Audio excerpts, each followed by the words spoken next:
Rapat kemarin ngebahas pelecehan seksual. Iya, soal pelecehan seksual itu kita kan emang udah ngedapetin banyak narasumber, tapi sayang banget narasumbernya nggak cover both side. Kita nggak ngambil dari pihak yang lain. Loh, kenapa? Kan kita dapat narasumber banyak ini tuh ada salah satu yang menurut aku menarik, dia ngasih statement yang paling menokok, menurut aku cukup buat jadi berita. Nggak kayak gitu, Ji. Walaupun ada satu pihak yang menolak, itu hanya dari satu narasumber aja, nggak dari pihak yang lain. Kita sebagai wartawan itu harus independen.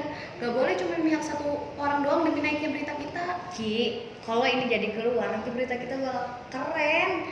Iya keren, tapi kita nggak independen. Emang kamu mau jadi wartawan nggak independen?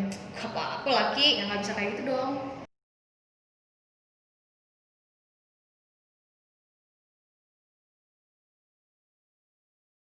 Aku mau cerita.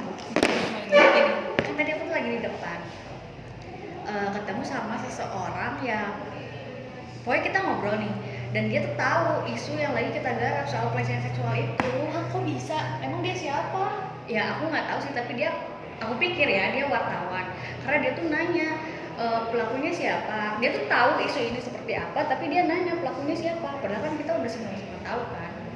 Tapi sih ngelihat dari perawakannya kayak intel. Kayak intel, tapi kamu nggak ngasih tahu soal itu kan, Ji? Ingat loh, kita ini wartawan. Kita udah bikin kesepakatan sama dia, kita udah bikin kesepakatan sama narasumber kalau wartawan itu harus melindungi hak narasumber. Jangan dia, narasumber kan udah bilang kalau dia nggak mau disebarin namanya, nggak mau disebarin tempat tinggalnya. Jadi ya, tapi kamu nggak bilang soal itu kan? Enggak kok, aku belum bilang. Bagus, kita harus jadi Dan aku wartawan. juga gak akan pernah bilang. Nice, kita harus jadi wartawan yang baik ya demi melindungi narasumber kita.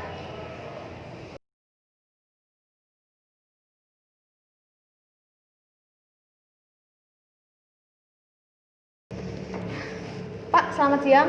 Perkenalkan, nama saya Aski dari Reporters TV 2, ingin mewawancari Bapak terkait dugaan kasus pelecehan seksual yang terjadi di kampus ini. Karena menurut video CCTV yang tersebar, Bapak berada di ruangan yang sama dengan pelaku dugaan pelecehan seksual.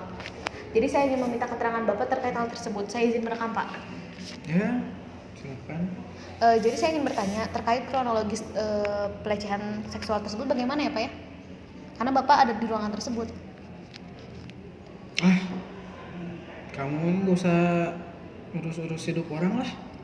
Bukannya seperti itu sih Pak, tapi kan yang namanya informasi harus disebarkan ke publik ya, dan memang videonya sudah tersebar di mana-mana. Alangkah baiknya kalau Bapak memberikan keterangan terkait video tersebut. Sudah. Nih, ongkos buat kamu pulang sekarang. Aduh, maaf ya Pak, ini apa? Maaf sekali saya memotong. Ini apa ya Pak ya? Saya tidak bisa menerima hal-hal tersebut. Udah, ini ongkos pulang buat kamu, gak usah ngurus-ngurus hidup orang lah ya. Aduh Bapak, maaf tidak bisa. Kalau Bapak seperti ini lagi, Bapak bisa menyalahi aturan dan menghalangi kinerja jurnalis. Maaf ya Pak. Sudah. Gimana Pak? Kamu mau nanya apa sih? Saya ingin bertanya terkait kronologis adanya dugaan pelecehan seksual yang terjadi di kampus ini oleh dosen.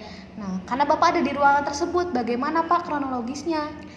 Ya, saya tidak menyangka saya ada di tempat tersebut. Tapi saya akan bercerita tapi dengan syarat ya. Bagaimana Pak syaratnya?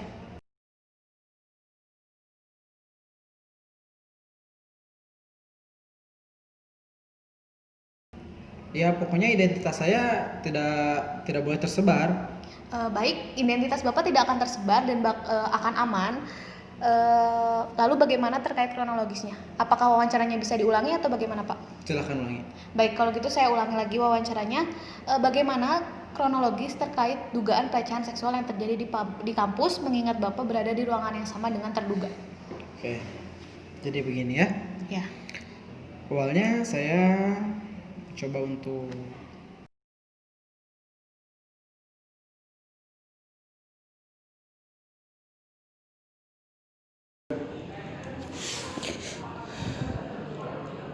Ji, Kenapa? aku stuck nih soal berita pelecehan seksual kemarin yang mau kita naikin itu.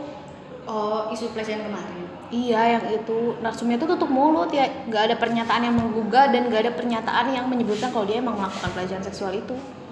Udah, kamu tambahin aja, kan si pelaku ini tuh ibunya mantan narapidana. Iya sih, dia mantan narapidana, tapi kan nggak bisa dimasukin ke sini, orang nggak ada hubungannya sama sekali. Justru karena itu Ki, dia mantan narapidana berarti punya catatan yang buruk. Iya, tapi ingat loh, kita sebagai wartawan Indonesia itu nggak boleh memasukkan unsur-unsur pribadi yang tidak ada hubungannya dengan narasumber. Jadi ya pasti nggak bisa. Ada saran lain nggak?